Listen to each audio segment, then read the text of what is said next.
Ikkinchi bob. Niyatning haqiqati. Niyat, iroda va maqsad bir ma'nodagi iboralar ekanini bilib ol. Bu qalbdagi sahroiy ko'rinishlarning holati bo'lib, u ikki narsa, ya'ni ilm va amal bilan o'ralgandir. Ilm. Dastlab ilm zikr qilinadi, chunki u niyat paydo bo'lishining sharti va asosidir. Amal. U ilmga ergashadi. Boisi, amal ilmning samarasi va natijasi sanaladi. Chunki har bir harakat va sokinlik ixtiyoriy bo'lib, uch narsasiz ular kamolga yetmaydi. Demak, amal uch birlik, ya'ni ilm, iroda va qudrat bilan komillik cho'qqisiga ko'tariladi. Sababi inson bilmagan narsasini xohlamaydi, iroda ham qilmaydi. Shuning uchun ilm zaruriy omil hisoblanadi. Kishi xohish va irodasi bo'lmagan narsani amalga oshira olmaydi. Demak, iroda ham zarur narsalardan biri ekan. Iroda u hozirgi yo esa kelajakdagi maqsadga to'g'ri keladigan narsaga qalbning talpinishidir. Darhaqiqat inson shunday yaratilgan. Ba'zi ishlar uning maqsadiga to'g'ri keladi, ba'zi amallar esa uning xohish va talabiga zid bo'ladi. Shunday ekan, inson nafsiga mos keladigan narsani topishga, o'ziga yoqmaydigan zararli narsalarni esa daf qilishga muhtoj. Ya'ni foydali narsalarni topish, zararli narsalardan esa qochish uchun ularni bilib olishi zarur. Chunki ovqatni ko'rmagan, bilmagan inson uni yeyolmaydi. Xuddi olovni nima ekanini his qilmagan kishi undan qocha olmagani singari. Shuning uchun Alloh taolo hidoyat, ma'rifatni va ularning sabablarini yaratib qo'ydi. Bular zohiriy va botiniy hislardir. Bu sezgilar bizning maqsadimizdan paydo bo'lmaydi.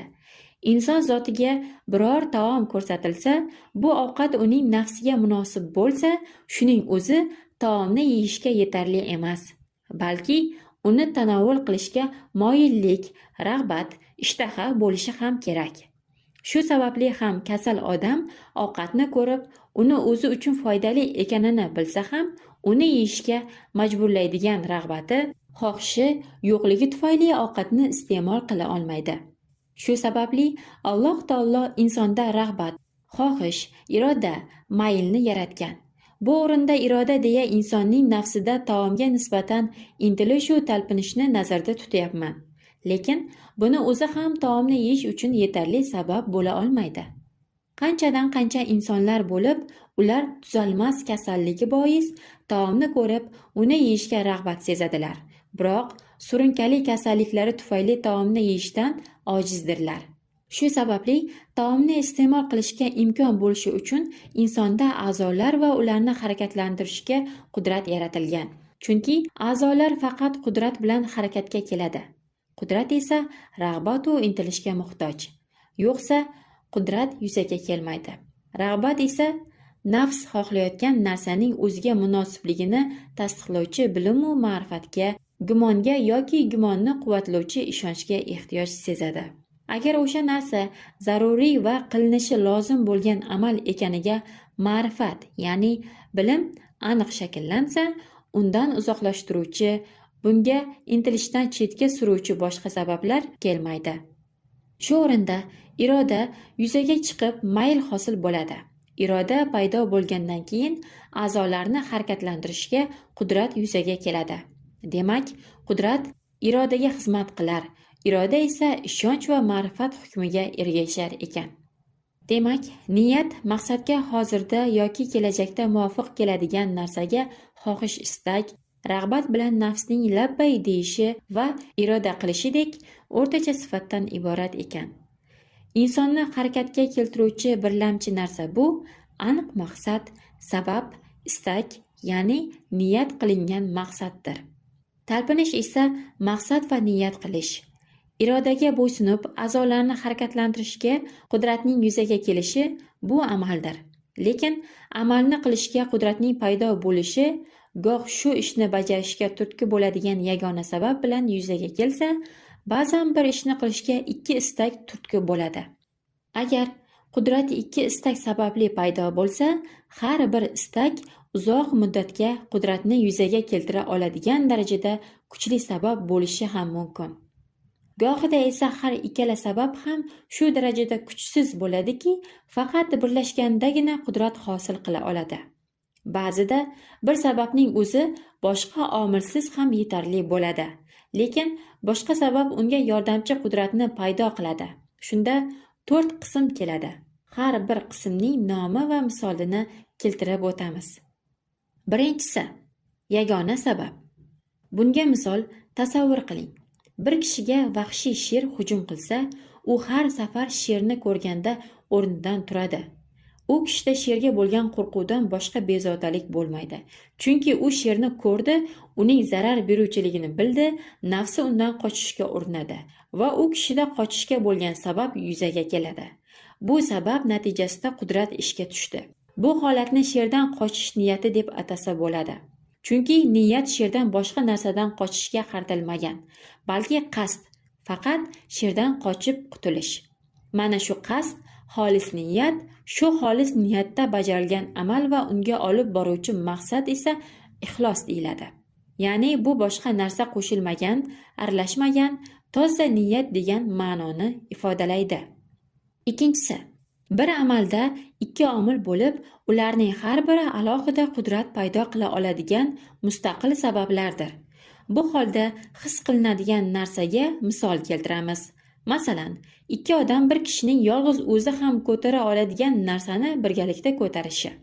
Endi yolg'iz o'zi ham amalga turtki bo'ladigan ikki sababli amaldagi maqsadimizga misol keltiramiz. Misol uchun, bir kishining faqir bir yaqini yordam so'radi. U kishi o'sha yaqinining faqirligi sababli yordam berdi. U agar ko'mak so'ragan kishi faqir bo'lmasa ham qarindoshi ekani uchun unga ko'mak bergan bo'lardi. Yoki qarindosh bo'lmasa ham faqirligi bois hojatini ravo qilishi muqarrar edi. O'sha inson nafsida shu narsa ma'lum bo'ladiki, demak uning oldida boy qarindoshi yoki faqir bo'lgan begona bir kishi kelsa ham unga yordam bergan bo'lardi. Boshqa yana bir misol. Agar bir kishiga shifokor taomdan parhez qilishni buyurgan bo'lsa, Arafa kuni kelganda u kishi ro'za tutsa, u biladiki, garchi Arafa bo'lmasa ham shifokor talabi sababli taomni tark qilgan bo'lardi. Yoki agar shifokor cheklovchi bo'lmaganda ham Arafa ro'zasi sababli taomlanmagan bo'lar edi. Bu yerda ikki sabab bir. Biri amalda jamlanadi, ikkinchisi esa amaldan avval turadi. Ikkinchi sabab birinchisining hamrohi hisoblanadi. Shuning uchun bu holni sabablar hamrohligi deya yuritamiz. Uchinchisi, bir amalda ikki sabab bo'lib, ular bir-biridan ajralib, mustaqil holda amalni bajarishga qudrat paydo qila olmaydigan ikki kuchsiz omildir. Bu holda his qilinadigan narsaga misol. Masalan, ikki zaif, kuchsiz kishi yolg'iz o'zi bo'lganda ko'tara olmaydigan yukni birgalikda ko'tarishi. Tasavvur qiling. Bir kishining boy qarindoshi bir dirham so'rab unga yuzlandi. Lekin u bermadi. Yana uning oldiga faqir begona kishi bir dirham so'rab keldi. Unga ham ato etmadi. Keyin uning huzuriga faqir qarindoshi kelganda unga taqdim etdi. Bu holat yordam berishni bajarishga undagan faqirlik va qarindoshlik bo'lgan ikki sababning bir amalda jamlanishiga misol bo'ladi. Shunga o'xshab, kishi insonlar orasida ikki sabab tufayli sadaqa qiladi. Biri savob umidida, ikkinchisi bo'lsa maqtovga erishish uchun. Bu holda shu ikki sababdan biri, ya'ni faqat savobga erishishning o'zi sadaqa berishga undamaydi. Chunki so'rovchi fosiq bo'lsa, unga berilgan sadaqa uchun savob yozilmaydi. Shuningdek, riyoning o'zi ham sadaqa berishga chorlamaydi. Lekin bu ikki sabab birlashsa, shu ishni qilishga qalbda qudrat paydo qila oladi. Amal qilishga undovchi sabablardan bir turi sheriklik deya nomlanadi. To'rtinchisi, amaldagi ikki sababdan birinchisining o'zi ham amalga chorlashga yetarli omil bo'ladi, ammo ikkinchisi amalga undashga kuchsizlik qiladi. Shunday bo'lsa-da, birinchi sababga qo'shilib uning ishni osonlashtirishi, unga yordam berishi mumkin bo'ladi. Bunday holatda his qilinadigan narsaning misoli zaif bir kishi baquvvat odamga yukni ko'tarishga yordam berishidir. Kuchli odam yolg'iz o'zi ham ko'tara oladi. kuchsiz esa yolg'iz o'zi ko'tarishga qodir emas. Ya'ni bu holatda kuchsiz sabab kuchli sababga qo'shilib amal qilishni yengillashtiryapti. Bu holatdagi maqsadimizning misoli bir kishining o'ziga kunlik tayinlab olgan namoz, wird va sadaqa berishga qilgan odati. Namozdan virdini bajarishi kerak bo'lganda jamoatga borishga qaror qildi. Jamoatda odamlar uni ko'rganlari bois vazifasini qilishi oson kechdi. Lekin o'zi yolg'iz bo'lganda ham amalini tark qilmasligini biladi. Yana shuni ham anglaydiki, agar kunlik virdi bo'lmaganda edi, riyoning o'zi jamoatga kelishga undamagan bo'lardi. Demak, bu holatda jamoatga borish maqsadi niyatga yo'l topib, aralashib ketdi. Sabablarning bunday jamlanishi ko'maklashish deymiz. Mazkurlardan ayon bo'ladiki, amalni bajarishga undovchi asosiy sababdan tashqari qo'shimcha sabablar, ya'ni hamroh yoki sherik yoxud yordamchilar ham bo'lar ekan. Bularning hukmini inshaalloh ixlos bobida bayon qilib o'tamiz. Hozirgi maqsadimiz esa niyatning qismlarini bayon qilishdir. Amal uni qilishga undagan sababga ergashib, o'sha sababning hukmida bo'ladi. Shuning uchun ham albatta amallar niyatga bog'liqdir deyilgan hadisi sharifda. Chunki amallar ergashuvchidir. Yolg'iz o'zi esa hech qanday hukmga ega emas, balki amalning hukmi niyatga qarab belgilanadi. Izoh: yuqoridagi 4 qismni takrorlab o'tsak. Birinchisi yagona va kuchli sabab bo'ladi. Unga hech qanday sherik yo'q. Kuchli falokat qarshisidagi yoki kuchli zarar qarshisidagi inson bajaradigan amal va u amalga qarshi kuchli niyat turadi. Ikkinchisi, bir amalda 2 omilning paydo bo'lishi va 2 omil ham qudrat yuzasidan teng bo'ladi. Xuddiki bir og'ir yukni 2 kuchli odam ko'targandek va ular bir-biriga tirgak bo'ladi. Uchinchisi esa ikkalasi ham zaif bo'lgan omildir. Bu 2 kuchsiz sabab biri-biriga biroz ko'maklashadi. To'rtinchisi esa biri kuchli, ikkinchisi esa zaif bo'lgan omillar hisoblanadi. Agar kuchsizi bo'lmasa, kuchli sababning o'zi ham bu amalni bajarishga iroda hosil qila oladi. Sarvari koinot alayhissalomning mo'minning niyati amalidan yaxshidir degan so'zlarining siri. Izoh: bu hadisni Imom Tabaroniy Mujamul Kabirda Sahl ibn Sa'ddan, ya'ni Navvas ibn Sam'an hadisidan zaif sanad bilan rivoyat qilgan. Ba'zi ulamolar bu hadis quyidagicha tushuniladi deyishgan. Niyatning amaldan ustunligiga bois niyat faqat Tangri taologa ko'rinadigan narsa. Amal bo'lsa ochiq-oydin zohir bo'lib turadi. Shuning uchun ham sirli, maxfiy amal albatta afzal hisoblanadi. Bu to'g'ri fikr, ammo hadisi sharifdan bu iroda qilinmagan.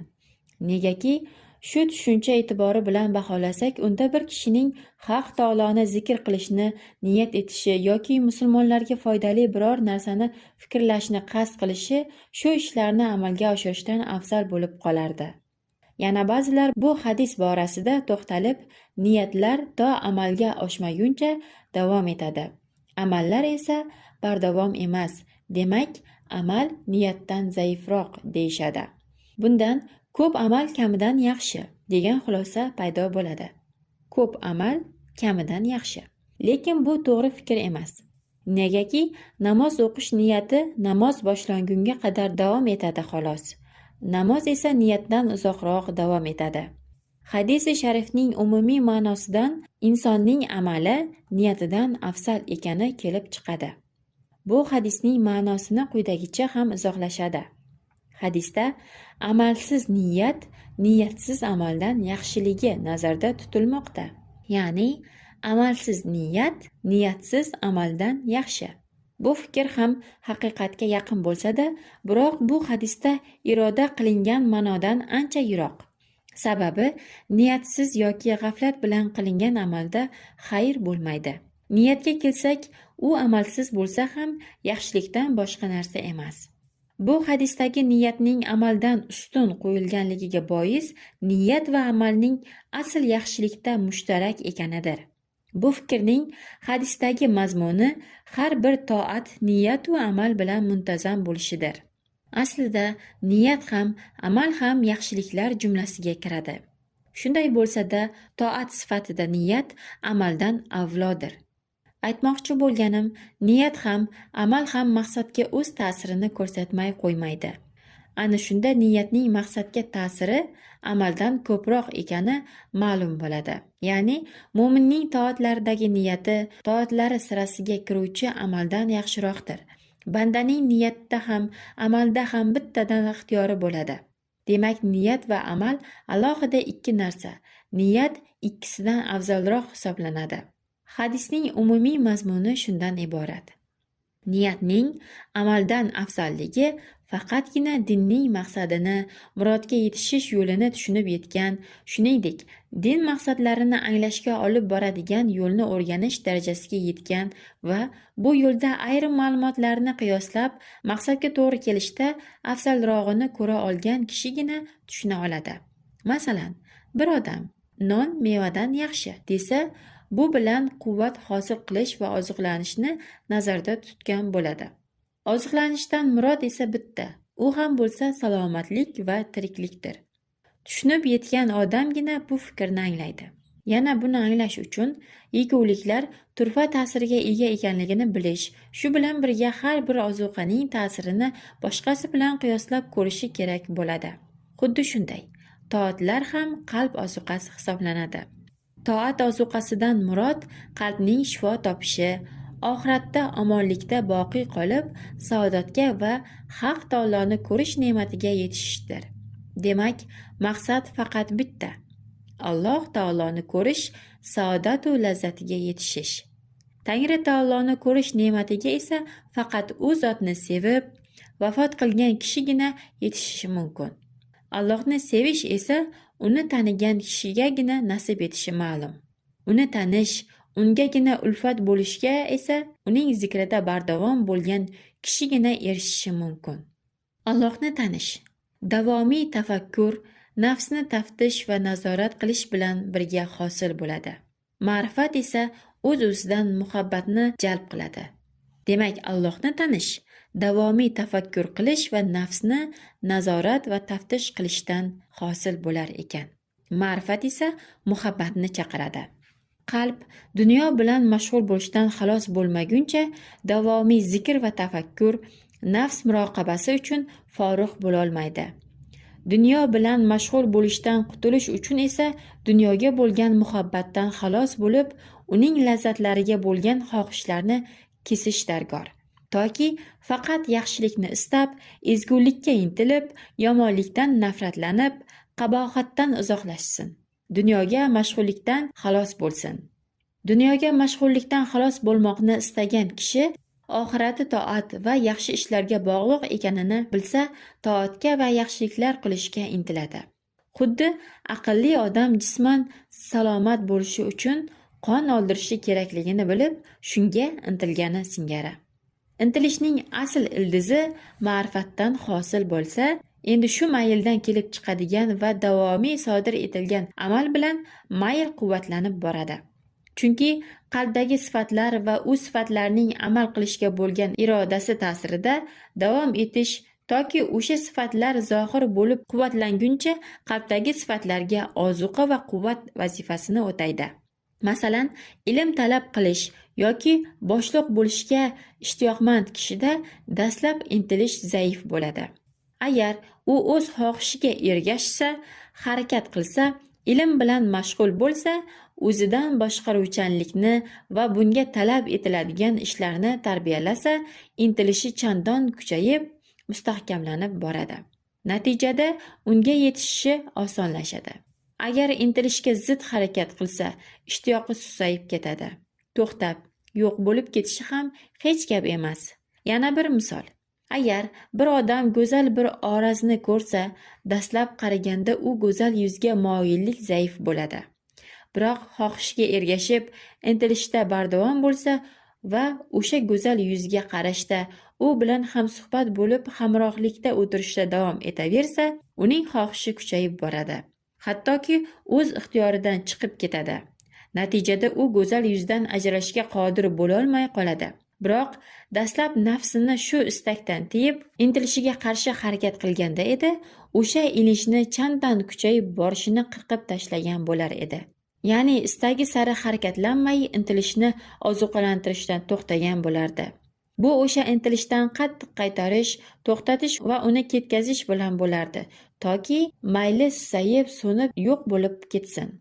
Oxirat maqsadida qilingan jamiki yaxshiliklar, toatlarning barchasi, shuningdek oxirat emas, dunyoni istab qilingan yomon ishlar ham shu tarzda sodir bo'ladi. Nafsning oxirat yaxshiliklariga intilib, dunyoviy xohishlardan yuz o'girishi zikr va tafakkurga olib boradigan omillardir. Bu ish toat va amallarda davomiy bo'lishi va barcha a'zolarning ma'siyatlarini tark qilishi bilangina yuzaga chiqadi. Chunki a'zolar va qalb o'rtasida shunday aloqalar borki, ular o'zaro bir-biriga ta'sir o'tkazadi. Bunga oddiy misol, masalan, biror a'zo jarohatlansa, undan qalbga alam yetib boradi. Agar qalb biror aziz kishisi vafot etganini bilib, xavfli biror hujumdan ozorlansa, a'zolarning mushaklari qaqshab, rangi o'zgaradi. Birgina farq shundaki, qalb misoli boshliq, a'zolar esa unga ergashuvchilardir. Demak, a'zolarning sifatlari qalbda paydo bo'lgani bois, ular qalbga ergashadi. Qalb ulug' maqsad, a'zolar esa o'sha murodga olib boruvchi vositalardir. Nabiy sollallohu alayhi vasallam marhamat qilib aytadilar: albatta, jasadda bir parcha go'sht bor.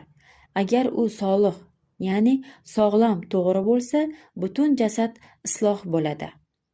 Yana Nabiy sollallohu alayhi vasallam marhamat qiladilar: ey Allohim, boshqaruvchi va boshqariluvchilarni isloh qil. Bu o'rinda boshqaruvchidan murod qalbdir. Alloh taolo marhamat qilib aytadi: ularning go'shtlari ham, qonlari ham zinhor Allohga yetmaydir, lekin unga sizdan taqvo yetadir. Haj surasi 37-oyat. Izoh: qurbonlik qilishdan maqsad bandaning Alloh amriga itoatini, taqvosini namoyon etishdir. Banda Allohni qancha ulug'lasa, shuncha kam. Birgina hidoyatga boshlab qo'ygani uchun qancha takbir aytsa, shuncha oz. Qurbonlik qilish ham Allohning yo'lida har qanday qurbonlik berishga tayyor ekanini ko'rsatish uchun Alloh taoloni ulug'lashdir. Bu oyatda aytilayotgan taqvo esa qalbning sifati hisoblanadi. Mana shu jihatdan ham qalb ishlari a'zolar amallaridan afzal bo'lishi kerak. Bundan kelib chiqib aytish mumkin bo'ladiki, niyat ham qalb ishlariga kirgani bois afzal ekan. Chunki niyat qalbning yaxshilikka intilishi va ezgulikni iroda etishidan iboratdir. A'zolarning amallaridan ko'zlangan maqsad qalbning dunyo shahvatlaridan xalos bo'lib, yaxshilikka intilishi kuchayib borishi va zikru tafakkurga burilishidir. Tabiiyki, bu ishlar maqsadga qo'shilib yaxshilik sirasiga kiradi. Chunki maqsadning manzili qalbdir. Misol uchun, oshqozon og'risa uni davolash qorin ustidan yoki biror dori ichish yo'li bilan amalga oshishi mumkin. Shu holda oshqozonga boradigan damlamalardan ichish tashqi tomondan amalga oshiriladigan tabobat usullaridan ko'ra yaxshidir. Tashqi davoning ham ta'siri oshqozonga boradi-yu, biroq oshqozonning aynan o'ziga yetib boradigan dori foydaliroqdir. Barcha toatlarning ta'sirini ham shunday tushunishimiz lozim. Toatlardan ko'zlangan maqsad faqat qalb va undagi sifatlarni o'zgartirish xolos, a'zolarni emas. Ya'ni peshonani yerga qo'yishimizdan maqsad faqatgina yer bilan peshonani birlashtirish deya o'ylamaslik kerak. Balki bu ish muntazam bajarilish hukmi bilan qalbda tavozi sifatini mustahkamlab boradi. Albatta, kim o'zini tavozeli deb bilsa, a'zolari bilan bo'ysunsa, a'zolarini tavozi ko'rinishida tutsa, qalbdagi tavozesi kuchli va ta'kidliroq bo'ladi. Kim qalbida yetimga nisbatan yumshoqlik, mehru shafqat hissini tuyib, uning boshini silasa va uni o'psa, qalbidagi mehr kuchayib boradi. Izoh: Zubaydi aytadi: yetimning boshini silash haqida bir necha hadislar kelgan. Ularning Abu Umomadan marfu rivoyat qilingani ushbudir. Kim yetimning boshini silasa, faqat Alloh uchun silabdi. Qo'li tekkan har bir soch tolasiga hasana yoziladi. Bu hadisni Ibn Muborak Zuhd kitobida rivoyat qilgan. Davom. Shuning uchun ham yaxshi niyatda qilinmagan ishda foyda-yu xayr bo'lmaydi. Negaki o'zi bilmagan holda yoki biror buyumni silagandek yetimning boshini silagan kishining a'zolaridan qalbidagi mehrni ziyodalashtiruvchi ta'sir tarqalmaydi. Natijada esa qalbida yetimga bo'lgan muhabbat hissi ortmaydi. Xuddi shuningdek, dunyoning o'tkinchi yuzaki g'am-tashvishlari bilan mashg'ul bo'lib, g'aflatda sajda qilgan kishining peshonasidan va peshonasini yerga qo'yishidan qalbidagi tavozeni ziyoda qiladigan hech qanday ta'sir yetib borib, qalbga tarqalmaydi. Bunday tarzda qilingan sajda go'yo qilinmagandek maqomda bo'ladi. Har qanday ish ma'lum bir maqsad bilan bajarilmasa, u amal botil hisoblanadi. Niyatsiz ibodat botil deyilgan hadisning mazmuni ham aynan shu. Qachonki amal niyatsiz, g'aflat bilan qilingan bo'lsa, yo'q narsadan farqi bo'lmaydi. Ammo amal riyo yoki birovni ulug'lash maqsadida qilinsa, bu amal yo'q singari emas, balki undan ham yomonroq hisoblanadi. Boisi, bu holda mustahkamlanishi lozim bo'lgan sifat kuchayishi o'rniga yo'qotilishi kerak bo'lgan riyo quvvatlanib boradi. Riyo esa dunyo mayllaridan biridir. Mana shu hol niyatning amaldan afzal ekaniga yaqqol misoldir. Ya'ni, niyat qilinmasdan bajarilgan amal yo'q hisobi. Riyo yoki birovni ulug'lash maqsadida qilingan amal o'z niyatining teskarisiga yuradi. Ya'ni hech qanday niyat ham, savob ham yozilmaydi. Aksincha, gunoh sifatida riyoparastlik ro'yxatiga bir gunoh qo'shiladi. Shu bilan Nabiy sollallohu alayhi vasallamning yana bir hadislarining ma'nosi ochiqlanadi. Kim bir yaxshilikni istasa, agar uni qilmasa ham unga bir yaxshilik yoziladi. Chunki qalbning istagi yaxshilikka intilish, havoyi xohishdan yuz o'girish bo'ldi. Yaxshiliklarni qilishdan asosiy maqsad ham aynan shuning o'zginasidir. O'sha amalni bajarib qo'yish esa bu istakni ta'kidliroq bo'lishini ta'minlaydi. Shuningdek, qurbonlikdan maqsad jonliqning qonini oqizish yoki go'shtdangina iborat emas, balki qalbning dunyo muhabbatidan yuz o'girishi, Alloh taoloning roziligiga erishish ilinjida boshqalarning foydasiga o'z foydasidan kechishi undagi, ya'ni qurbonlikdagi asosiy maqsaddir. Bu sifatlar esa shu ishni amalga oshirishga niyat qilinishi va shu amalni bajarishni qalb istashi bilan vujudga keladi. Alloh taolo marhamat qilib aytadi: ularning go'shtlari ham, qonlari ham zinhor Allohga yetmaydir, lekin unga sizdan taqvo yetadir. Taqvo esa qalbda bo'lishi ayondir. Shuning uchun ham yuqorida zikr qilinganidek, Rasululloh sollallohu alayhi vasallam Madinada shunday odamlar borki, ular bizning jihodimizga sherikdirlar degan edilar. Chunki u odamlar qalban yaxshilikni iroda qilib, mollari yu jonlaridan kechishni, jihodga chiqqanlar singari shahid bo'lishni va Allohning kalomini oliy qilishni istadilar. Lekin ular qalblariga taalluqli bo'lmagan tashqi sabablar bois badanlari bilan mujohidlardan ajralib qoldilar. Qalblari esa mudom ular bilan birga bo'ldi.